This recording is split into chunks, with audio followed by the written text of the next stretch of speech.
All right, everybody. Hello and good morning. My name is Jody Grinwald. I am the not-for-profit consultant for the NJBIA. For those who don't know, we started this council 3 years ago, February 2020. And so we're so happy how much it has grown, and we're so excited to see you all here today. I'm just going to go over our sponsors really quick, and we're going to thank them for their continued support. Our sustaining partner is NJM Insurance Group. Business Roundtable partner is Horizon. And our event partners are Association Member Trust and DCM Executive Search Nonprofit Leadership and Board Performance Organization. And on the bottom there, you could see the Not-for-Profit Council leadership team, some of which who are on today. So thank you so much for joining. And I want to just encourage everybody to put your contact information in the chat box, as we want to make sure that you keep the conversation going outside of here. Although we can't network in person, Zoom has a great opportunity for all of us to just share information. So make sure you copy the chat box and connect with others today. Really quick before we get started and I talk about our speaker for today, I want to encourage everybody to please go to njbia.org and take a look at our not-for-profit summit that is coming up on March 21st. It is at the Pines Manor in Edison. It's going to be a great day of TED Talks, TED style talks, I should say, and lots of different topics. The entire premise of this council is to bridge the gap between the not-for-profits and for-profit organizations, how to communicate better and be able to work even better together in the community. So please go to njbia.org. We'll put that in the chat box and register to be part of our not-for-profit summit. It's going to be a fabulous event, and we're so excited that we can do it in person. And now I have the biggest pleasure here of introducing, and I'm going to read a little bit of her bio, but I'm not going to read the whole bio because she has done incredible work and there's a really incredible amount of information in her bio. So please also go to njbia.org and you can really take a look at her entire bio. But Diana Blankman is our speaker today. She is with Sanofi, U.S. Corporate Social Responsibility and president of Sanofi Cares North America. She has spent more than 25 years working in the corporate and nonprofit sectors, leading the development and execution of strategic corporate social responsibility programs, community and stakeholder engagement, global product donations, and building impactful signature corporate and NGO partnerships. In her current role, she leads the U.S. Corporate Social Responsibility Department accountable for the development and implementation of the company's social impact, employee engagement, and community relations strategy that reflects the organization's core mission and values, addresses critical societal issues, and positively impacts the patients and communities it serves. And your bio goes on and on. We're so happy to have you here, Diana. So thank you so much for being our speaker today. Well, thank you. That was a mouthful. Hi, everybody. It's so great to see so many familiar faces here as well. I'm going to actually share my screen, so give me just one quick second here. Okay, can you guys all see that?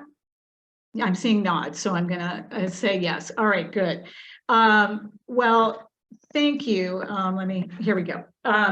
Thank you for tuning in. I really, again, it's great to see so many familiar faces. Thank you, Jody and Betty, and really to NJBIA for asking me to be here today. I hope you walk away learning a thing or two. But I always like to start with just a little bit about my career that you haven't heard. And that really comes from the fact that the first little under half of my career was spent in the nonprofit industry, in the nonprofit arts in New Jersey and New York. But I was a theater major in college. I had performed around the East Coast for a number of years, and then I decided I wanted to eat for a living, and I switched to the nonprofit side of the arts, where I worked in community relations and development and fundraising. And I did that for a number of years and started to go through some life situations, and I needed to increase my salary and flip to the dark side, that I like to say, of the corporate world and the corporate pharma industry. I started there in marketing and I was awful. There are no bones about it. Marketing was not my thing. But while I was there, I realized that no one was really doing anything with their corporate grant making department. No rhyme or reason to what they were giving to or whom. Nothing really around volunteerism or people engagement or a purpose culture. And I thought to myself, well, you know what? I've got a nonprofit background. I know how public-private partnerships work. I think I can do something here. So I wrote myself a job description. I pitched it to somebody. I'm not even sure who that was, but they said yes. And that really began what has now been a 22, 23 year plus career in corporate social responsibility. So I like to say that if you walk away learning nothing today, let it just be this one thing, that you should really never be afraid to ask for anything that you want, because you may get a no, but you may get a yes. And for me, it was truly one of the best decisions that I've made in my life. So that's me. Okay, I'd like to ask a quick question of you all. If you would just in the chat, take a minute and just enter in what you think is going on in the head of a corporate giving officer or grant maker when they are making decisions about what they want to fund. So I want to just take a minute there, and if you could enter some few things in.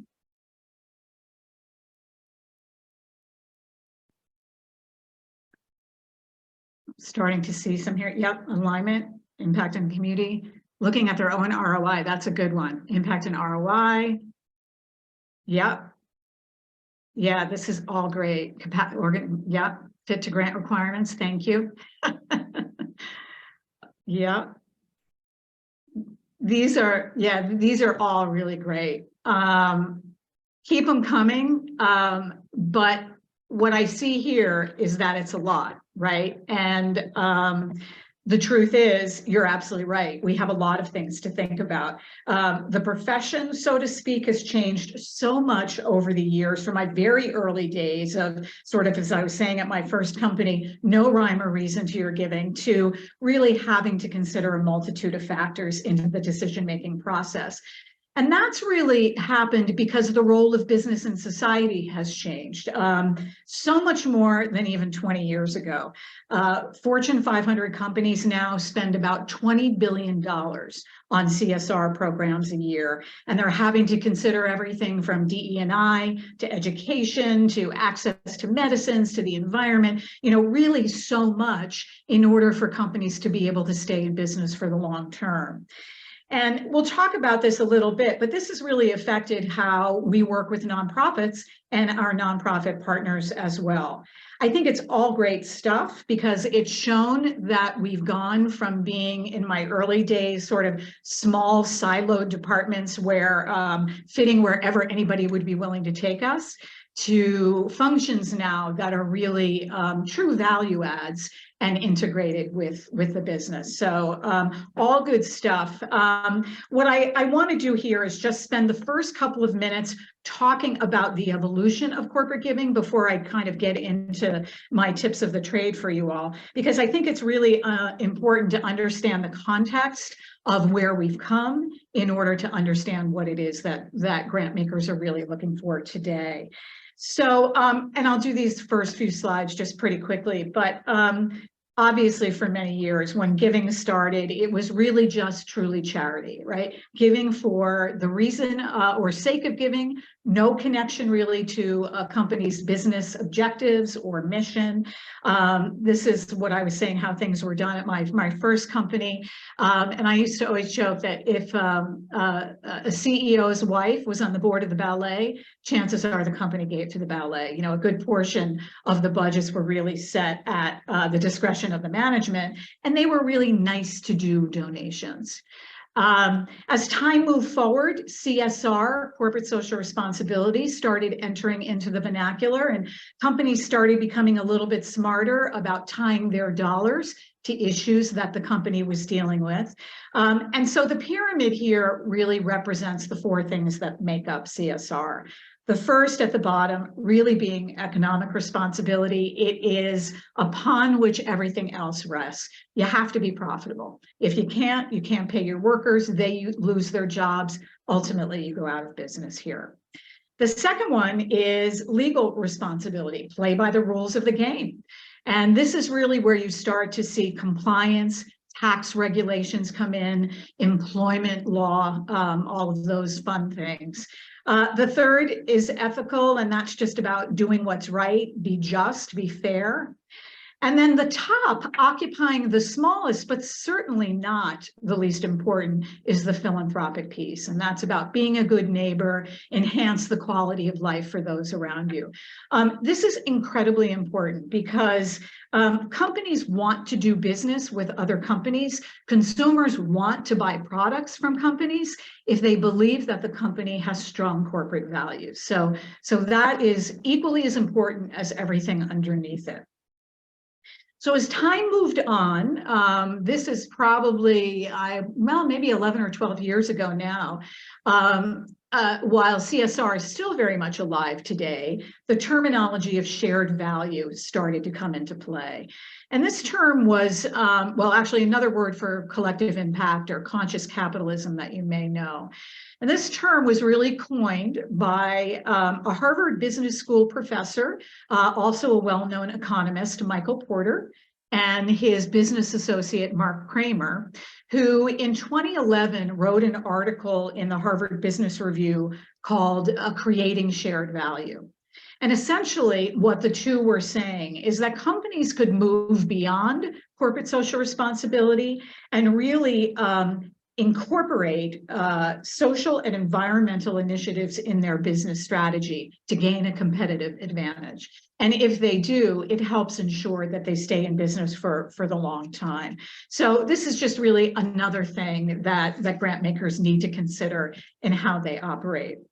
Following on the heels of shared value is the rise in importance of the investor community.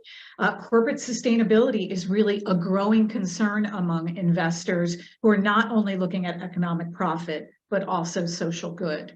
You have ESG, so environmental, social, and government is such a hot topic right now, definitely on the minds of a CSR team, but on investor relations, CFOs, CEOs, and many others. So I'm sure many of you know Larry Fink, the picture here, the CEO of BlackRock. And Larry created such a buzz quite a number of years ago by his annual letter to shareholders. And essentially what he was saying is that in order for companies to thrive, they need to not only deliver on financial performance, but they need to make a positive impact on society. And without it, companies will not be sustainable and not be able to be around for the long haul. And so I think many other companies jumped on the bandwagon after this. And you know, essentially he's saying is no CFOs will anymore solely be measured just on economic impact alone, right? That it's about things like carbon reduction and employee safety and environmental concerns and so forth. So I say, what does this, you know, all have to do with you? And I would say a lot, because gone are the days when companies could just give money away for the sake of giving it away without knowing its impact. And we'll talk about measurement in a little bit, which is, I know, everybody's favorite subject, but it's really a necessity, whether you're funding a gala or seeking funding for a gala, or whether you're seeking funding for research for a cure for cancer, so to speak. So that's a lot of stuff we have to think about when we make funding decisions. And when we sit down and build a corporate social responsibility strategy, there are clearly a lot of things that come into play. When I joined Sanofi a little over 4 years ago, I was tasked with taking a function that was really sort of just a nice to do department, one that had a few volunteer programs, gave away a few, again, not much impact with the company, to one that is really now seen as a true value add. And as I said earlier, really integrated throughout the business.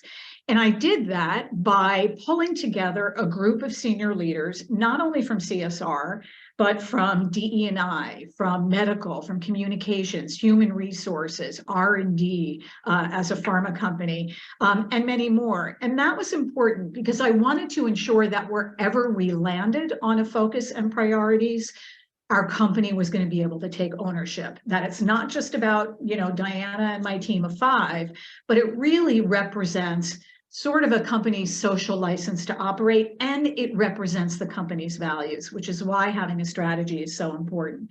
So this governs how we work with the nonprofit community and those organizations with whom we partner.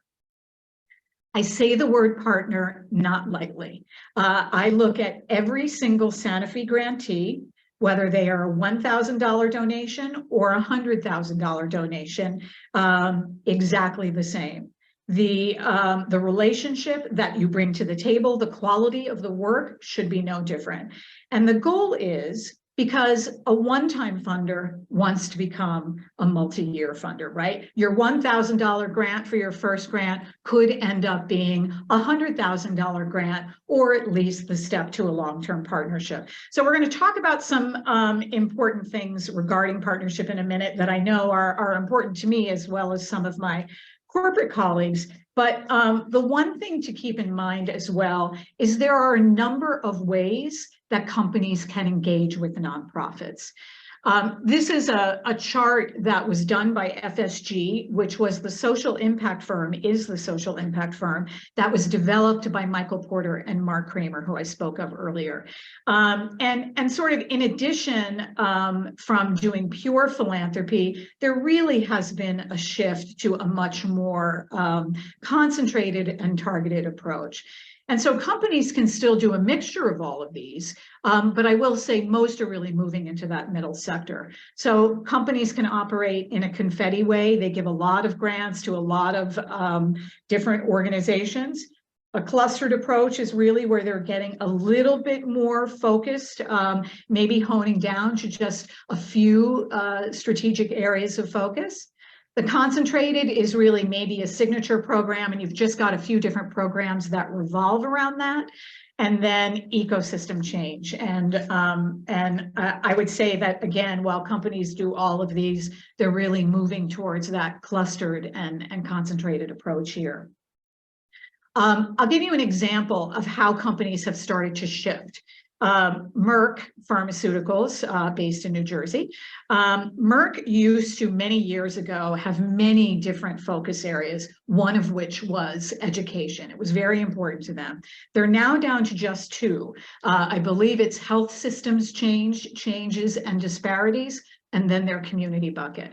And when Merck started going through this transition and really kind of wanted to narrow things down, move away from education, which had been so big to them, it took them really about 3, 4, 5 years to do it. They really wanted to make sure they were taking care of their partners and their stakeholders.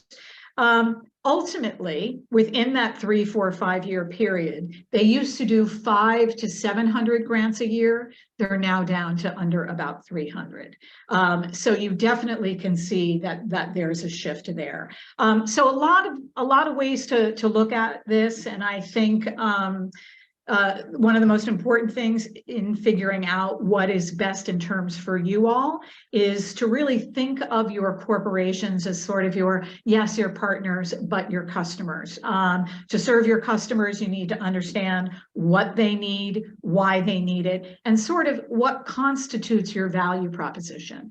And your value proposition may change depending on how the company may operate in one of these models. If a company operates in confetti, your value prop may be that you can operate really well by doing a lot of different things at once. Clustered may mean that you really have some great employee engagement programs that you want to focus on. And then really when you get to concentrated and to ecosystem, you really need to demonstrate the desire and ability to really co-create long-term partnerships. You know, this just makes me think, you know, don't you just miss the days when you can just ask for money and a company would give it to you, right? It was just so much simpler. Unfortunately, you know, things don't operate that way anymore, but all the more reasons why partnerships are so important. And in my view, one of the most important things in partnerships and about getting funding is doing your research. There is nothing worse than reading a proposal that has absolutely nothing to do with a company's mission or CSR focus areas. And, you know, it takes a lot of time on the nonprofit part to put an application and put a proposal together. And it's kind of a waste when proposals are submitted without the research and even superficial research. It's not enough to know that a company focuses on education. Do they focus on K through 12 education? Do they focus on adult education? Do they focus on working with high poverty schools, for instance, as well? And so without the research, more often than not, requests are declined. And also, they tend to sometimes cause ill will, and that's definitely not what you want to cause with your grant makers, especially when you hope to be a long-term grantee as well. The other thing I want to say is about cookie cutter proposals here. It shows that the requester hasn't put any thought actually into why your particular proposal should make sense for me or me as a funder. One company does not fit, one size does not fit all, and companies are not really going to change what they focus on just because you've got a really great proposal. So research, number one rule, do your research. We're all busy, but it's worth the time. Companies have websites that list what their focus areas are. Google is your friend, use Google. Strive for relevance. Look for companies whose resources, interests, and skills match those of your program. Talk about the problem that you're trying to solve and how that aligns with either your company's, the company's CSR mission or focus, and what the two organizations can achieve together.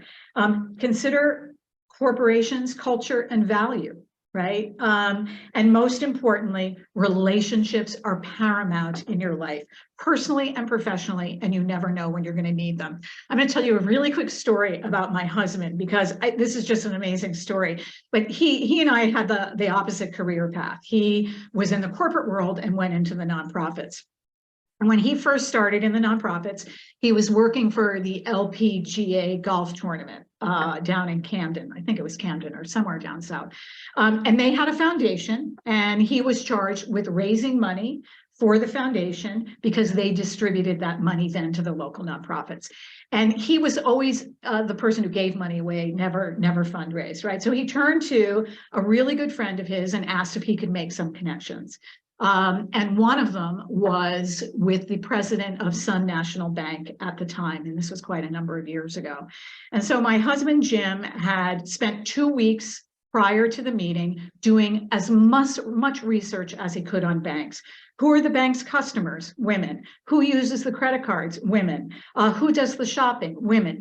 So many things, so that he was really able to make the connection between the LPGA, Ladies Golf Association, and the customers of the bank. So he shows up with his colleague at the door. The guy's really nice, invites them in, says, "Thank you so much. So nice to meet you. Have a seat. Before we get started, I know you're here to ask for money, and I don't have any, so we're not going to be able to sponsor the golf tournament." So your worst nightmare as a fundraiser has just happened right before your eyes, right? You're there to raise money, and you're told at the onset, not going to happen. So I don't know how he did it, but somehow Jim managed to keep his demeanor and said, well, thank you so much. Appreciate you having the meeting anyway. Great to talk to you. And they just began this conversation. And because Jim had done so much research about the connection between the two, and I'm really going to condense this into the punchline here, he walked out with a 5-year, $650,000 deal a year later. And again, that is so not the case with everything, and that's an extreme case, but it just goes to show doing your homework really, truly makes a difference.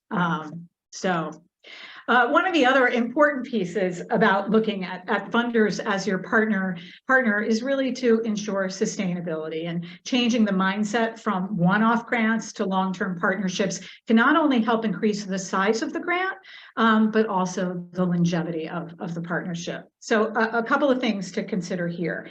How you ask for money really makes a difference. Focusing on the proposal on the needs of the organization is key. And keep in mind that sort of funders' goals are not achieved by whether you make payroll, but they're achieved by you being able to deliver on the service that you provide to the people who need it. So it's better not necessarily to ask for $10,000 to prevent, let's say, your food bank from having a deficit, but rather $10,000 to feed the 7,000 people that you serve, right? Even if you're asking for operating support, be sure to include how your nonprofit will better serve the people that you're supposed to serve by receiving the funding. Secondly, when looking at funders as a grant maker, think out of the box. Be innovative. Look not just at what the corporate giving department can do for you, but what other areas within the company can do. And we're going to talk about volunteerism and skilled labor in a minute, and that sort of goes without saying. But for instance, within your organization, do you need help working on a policy for some reason? A company's corporate affairs or public affairs team can help it. If you are the American Cancer Society or another kind of science-based organization, do you need help knowing how to read a research paper or help write a research paper? I mean, lots of different ways that you can look at this. And I think, are there things that both of your organizations are trying to achieve together that can really make a difference? And the key thing, I think, is not only to remember your employees, when we talk a little bit about volunteerism, employees within a company, but purpose-driven employees within a company. And while the CSR function and working with nonprofits are not the only way to build purpose within an organization, it really is a great vehicle to do so. So again, it's important to think out of the box. I also want to say that I know while traditional volunteering can sometimes be a bit of a pain in the neck for nonprofits, it requires a lot of work in certain circumstances. I think with all that's going on in the world, especially coming out of the pandemic, employees really want to know that they matter and they want meaningful opportunities. So creating that sense of purpose is really huge and can affect a company's bottom line. So a couple of stats there. Gallup did a poll that said companies that have higher engaged workforces can be 21% more profitable.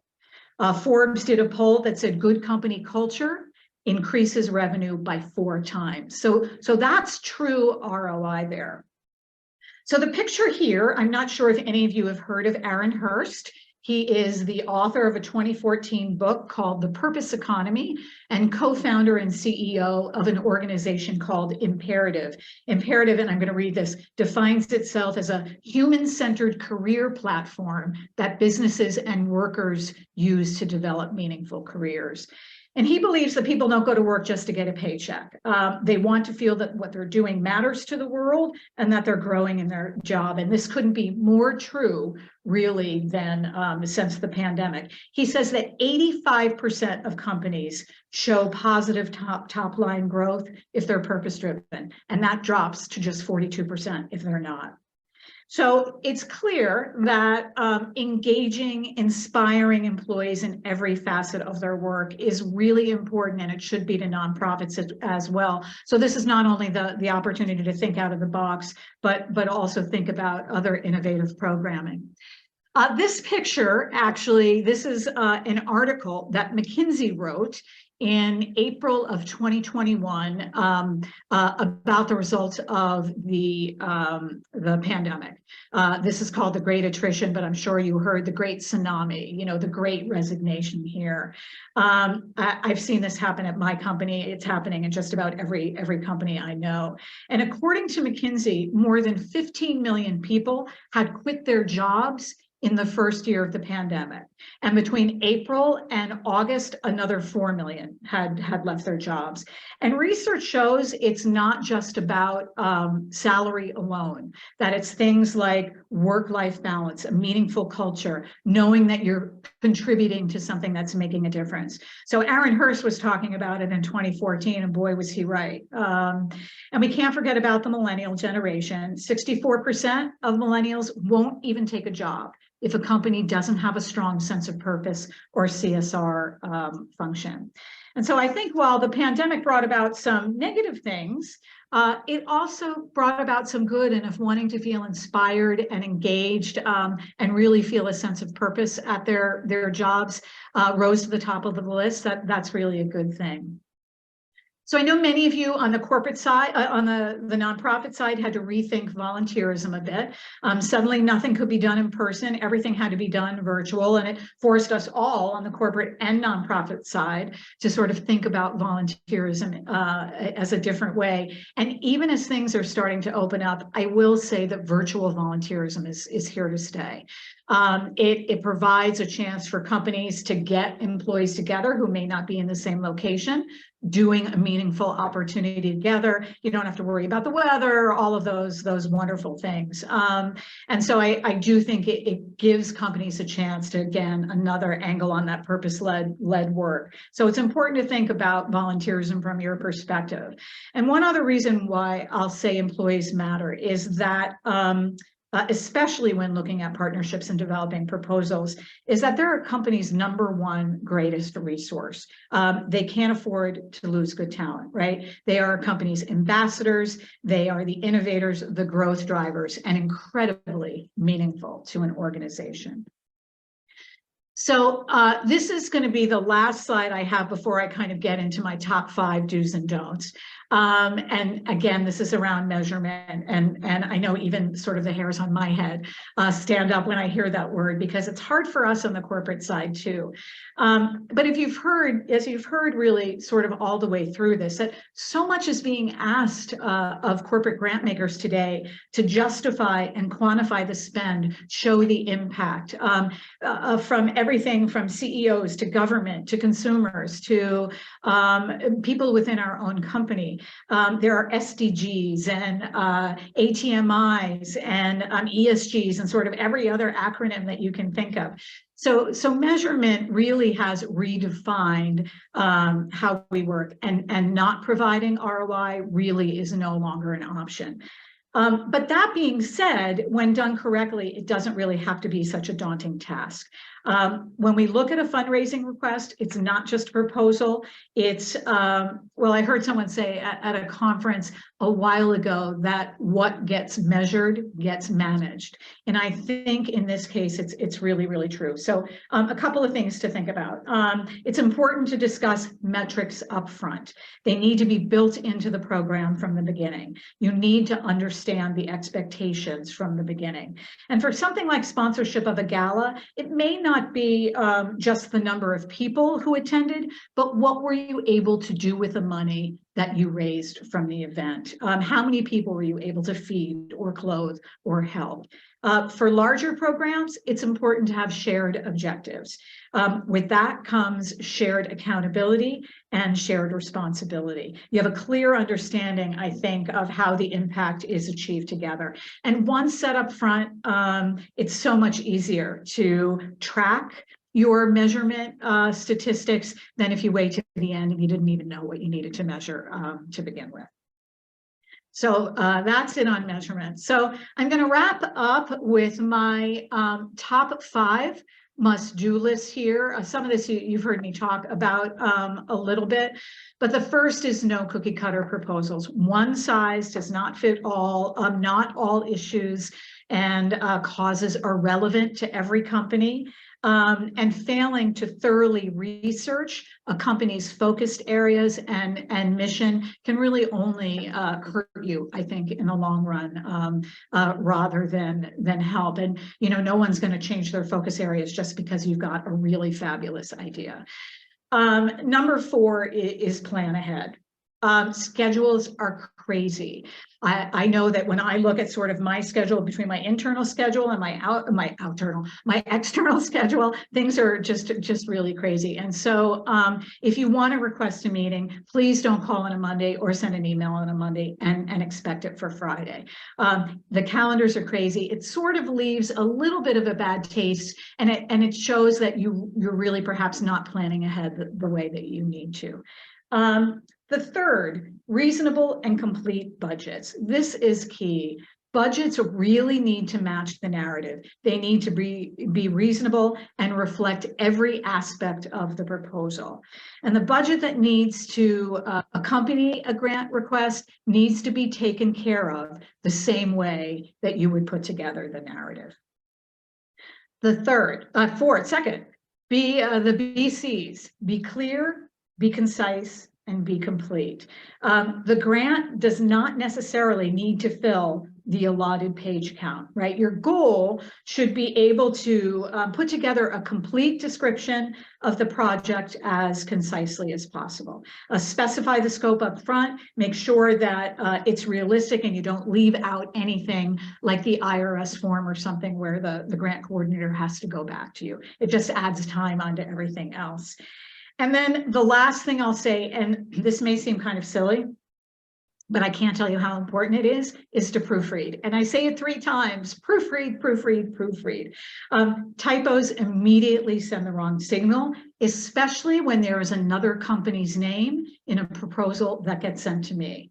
And believe it or not, it happens several times a year. And what that shows is that the prospective grantee hasn't taken the care to really research why I should be giving money or why my company should be giving money to your organization and how we can partner in the long term, not just as a one-off. So I think that's really important. And then the other thing there is please spell check, but don't only use spell check. Spell check doesn't catch it all, right? So so we want to make sure that what you're giving us is really a true, complete proposal that you could be really proud of, even if it's just for a gala. So I think that's it. So I am going to stop sharing. Thank you for listening to me ramble, and I'm more than happy to answer any questions if anybody has some. If you want to put them in the chat box, it'll be easier, and then I can share them with Diana. So if you have any questions, please feel free to put them in there. And also don't forget, for those who might have joined late, please put your name and information if you haven't already. Diana, thank you so much. There's so much great information in there. Oh, here we go. How do you, some global issues affecting funding locally? How?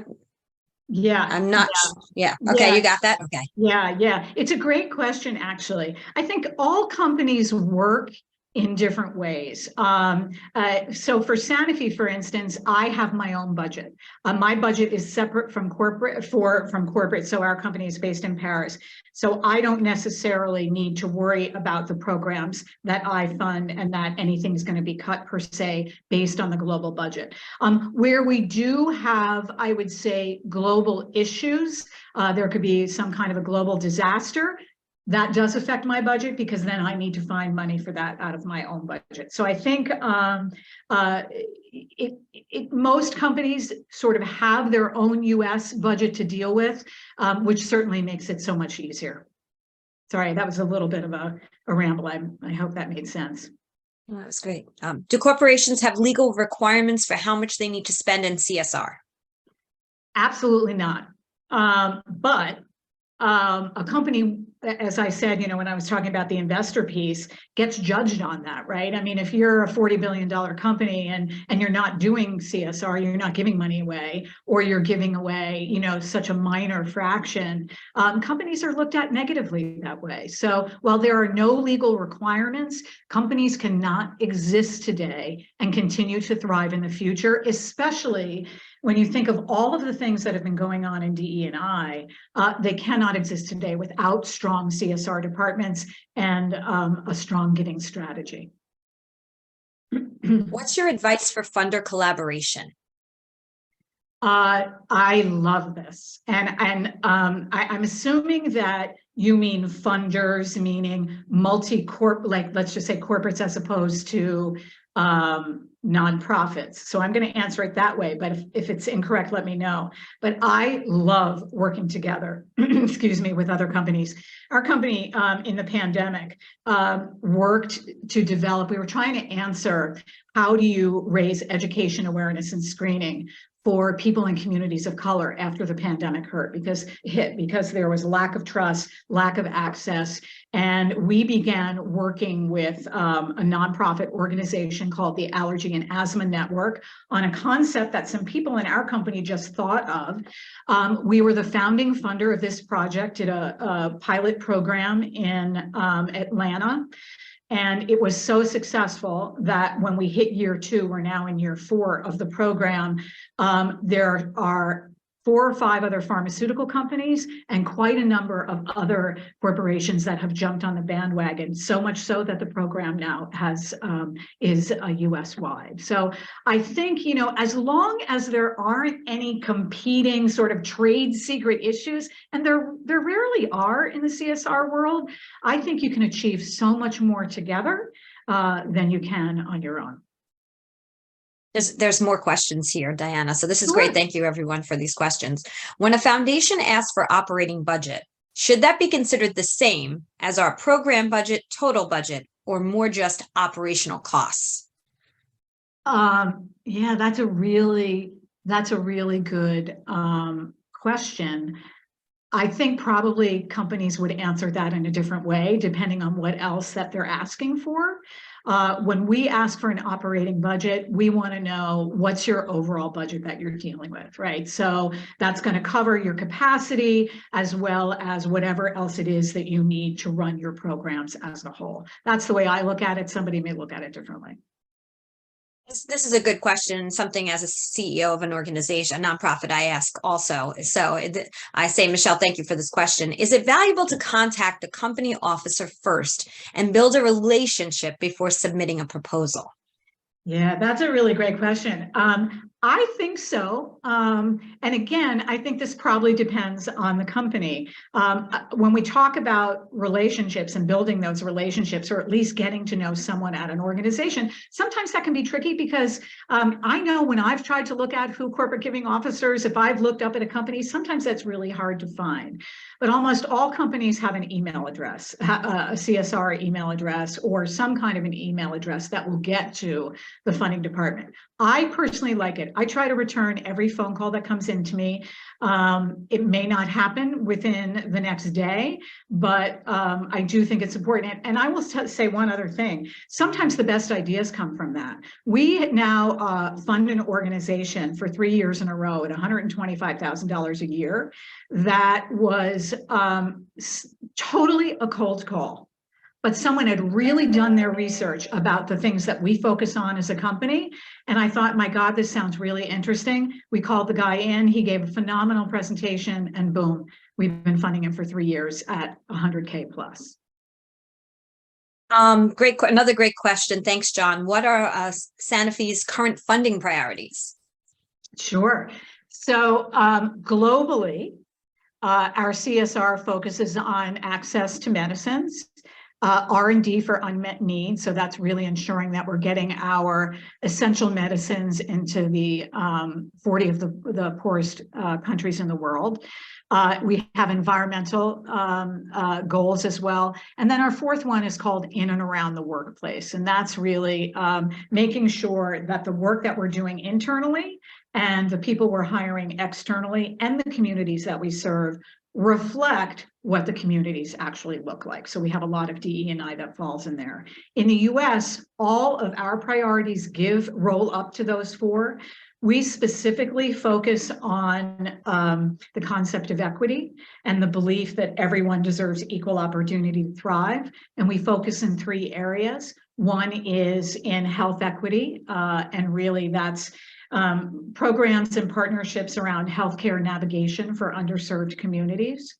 The second is really giving everybody that chance to be an innovator, and that's around STEM education equity. So really helping to close some of the opportunity gaps that exist for students and teachers today in the sciences. And then the third is something we call local people, local priorities.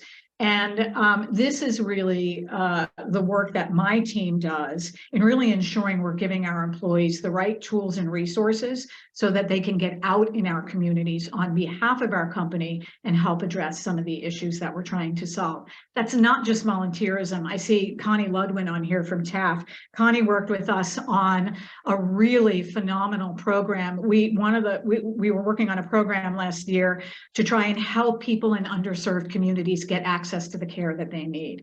And one of the ways that we do that is by working with community health workers who are actually members of the communities that we're trying to serve. The National Association of Community Health Workers had some real capacity issues, some real workforce issues. And we went to them and said, we really believe in what you're doing. Tell us what your pain points are. And we began what's now been a $1 million plus multi-year partnership on helping to stand up workforce capacity in community health workers, because we believe that they're the conduit to helping the patients that we're trying to get to. So, and the way that we did that was by running an employee innovation journey, by tapping into the brain power of our 200 of our employees for a 3-month period to help design some of the things that the association needed. So yes, it's volunteerism in the traditional sense, but it's also tapping into our employees who, again, creating that purpose-driven atmosphere, who really want to make a difference and have skills and talents that they can bring to the table to make a difference in other ways. Thank you. Thank you. Heather Thompson asked this question. Have you seen any changes in the way funders approach the question of funding sustainability beyond the grant period? That can be a difficult question to answer beyond saying we're going to continue to fundraise, which always feels like a weak response. Hold on, there's more. I just have to scroll. We've had a few conversations with funders about switching the focus of that question to something like, how will the impact of the work/project continue beyond the grant period, which I feel does open things up to a broader conversation. What are your thoughts on that? Yeah, I definitely agree with the last part of that. I think, companies, I'm sure many of you have seen less people wanting to give towards general operating expenses and much more towards programmatic initiatives. And I know that's tough for a nonprofit, because just like you need to turn on the lights, so do we, right? But I think it's how you ask for it. But I think for funders, we want to make sure that we're not necessarily just funding one-time initiatives and then boom, it happens and it's a great program. And then what happens when we walk away if we can't provide the funding, or if more funding is needed to make the program sustainable. So I do like the way of saying, let's talk about where this goes from here and the next steps of the program, as opposed to sort of looking at it from the negative view. What do you do if the funding goes away? Marissa asked this question, and maybe a little bit about what your answer might have really filled that up for this question as well. Might be the answer to this as well. But let's see. How can corporations and nonprofits more efficiently partner rather than following the ongoing cycles of researching potential partners, fundraising, reporting, and so on?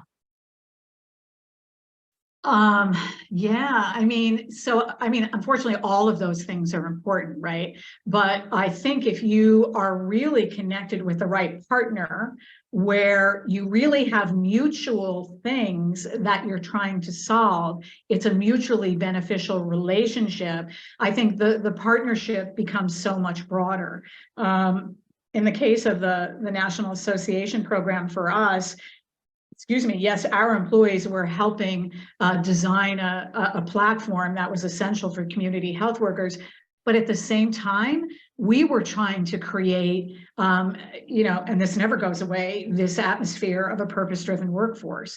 And so while we were helping them in one aspect, they were very much helping us in terms of helping to build DE&I ambassadors, other culture ambassadors within the organization, purpose-driven ambassadors within the organization, by our two organizations working together. The other thing I'll just say, and I hope this answers this, is that again, it's looking beyond just what the corporate grant making team can do, right? So there are a lot of other people within a company who have a lot of other assets that they can bring to the table for your nonprofit.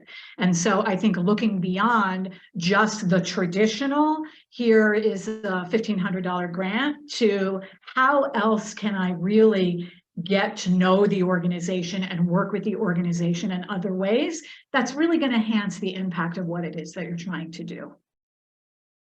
Thank you. Patricia asked this question. This is another really good one. How would you advise to best engage corporate internal affinity groups? We know that the larger organizations have these incredible affinity groups, and it is a great way to get more staff involved and then help advocate for funding for that specific nonprofit. Yeah, we call them employee resource groups here, ERGs. We have 12, and I know our CSR team is incredibly engaged with our ERGs. Our ERGs are also incredibly engaged with the community. I know Mary Lonergan is on here, and our WISE ERG, which is our women's resource group, has taken on some ownership of working with Mary's organization. And I think that's very true of many of our other organizations. We just announced the launch of a program called A Million Conversations. A few weeks ago, our CEO launched it at the World Economic Forum in Davos, and it's really all about building trust within healthcare, within low-income communities, and specifically communities of color.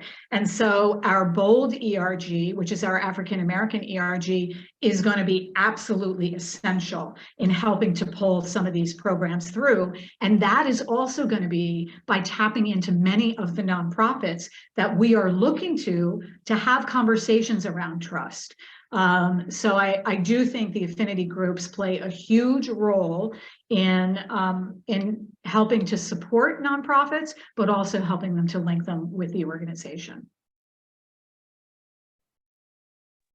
Steve asked this question: what are your thoughts about funding public media that puts the focus on local journalism, including in-depth reporting on health and health disparities? Yeah, so I can just answer that from my knowledge. Our team does not fund that. Anything that has to do with the media or communications in any way is done by our media relations or our communications team. So it's just not something that we fund. The other thing that I'll say too is that, as I talked earlier about companies really narrowing in on their focus areas, it really is because when you try to be all things to all people, you can't make the kind of impact that you really want to make. And so for us, we've had to be very specific about the kinds of things that we fund. So my answer to that is that we don't, and anything around that would come from our media relations or our communications team. Excuse me. Does Sanofi fund scholarships for higher education students? We do. We have a number of scholarship programs. We have postdoc fellowship programs as well through this A Million Conversations initiative that we are just in the process of launching. It's going to be an 8-year timeframe program. We will be doing, I think, 60 scholarships in the US. Undergrad, and I'm not sure if there are postgrad as well. So more to come on that because we are building those things, but we do. We also, excuse me, through some of our STEM work, fund scholarships through some of the STEM programs that we do in the schools here. Our budget, I will say, for Sanofi is very small compared to our peer companies. So we're very limited in what we can do. The one thing about the A Million Conversation scholarships is that it's not coming from our budget. It's a specially funded program. So offering 60 scholarships is going to be phenomenal. I'm not sure what that looks like yet because we haven't designed the program, but more to come on that. Does Sanofi focus on skills-based volunteering, and what are your thoughts on it, especially since STEM education equity is a focus? Yeah, absolutely. Yes, yes, yes, yes. I think, excuse me, as we talk about purpose-led programming, people want to feel like they're making a difference. We have a national youth mentorship community that currently has about 1,100 employees who are signed up who want to mentor. So if you are running organizations, whether it's with adults or children who could use mentorship in some way, it's a great vehicle to tap into. We launched last year a new global volunteering initiative called We Volunteer, where every employee is really supposed to volunteer throughout the course of the year. It's really becoming just part of who we are. And much of that is skills-based. People are always looking for board opportunities. So that's a way that we can help through skills-based as well. Well, we're just about at the close here. We only have about 3 minutes, as I always try to keep everything to time. Any last minute questions? Thank you so much, everyone. It always takes just the first person, right, Diana? And then everybody else. That all of a sudden we had 15 questions. So that was awesome. I really appreciate that. Thank you to the first person who who asked that question. Go ahead, Diana. What were you I going to was just say? going to say these are great. And Jody, I don't know if you have my contact information on, or at least my email on anything that you're sending out to everybody, but please feel free to email me with any other questions. Happy to help. That's great, Diana. Thank you so much. And I know Betty and Danielle do, so that'll be great when we send the follow-up and the recording. So there is a recording of this, so everybody will get a copy of that as well, so that if you miss something, you'll be able to re-listen to it, because it was a lot of information, Diana. Seriously, it was really, really wonderful. Thank you. Thank you. Thank you. So Thank next you. month yes, go ahead. I'm sorry. I was just saying thank you. Oh, you're welcome. You're welcome. And next month, we will not have Zoom, right, Betty? We're going to be having our in-person summit. I'm really excited. Betty, do you want to share anything specific to that? Just that it's March 21st, and we'll be at the Pines Manor. Do I have that right, Danielle? So it's starts at 8:30. We'll run till about 1 o'clock. We've got some great speakers, a series of TED-style talks and panels. But we're really excited about the content, and we hope that you'll be joining us then. And if you have any questions at all, feel free to email me or Betty or Danielle. We're here to support you in any way you need. And if you're interested, if you're not a member yet of the NJBIA and you're interested in learning about all the many benefits of being a member so that you can continue to join this committee as well as others, please feel free to reach out to me or anyone on the NJBIA team. Thanks again, Diana. We really appreciate it. Great. Have a great day, everybody. Bye, everyone. Have a great week.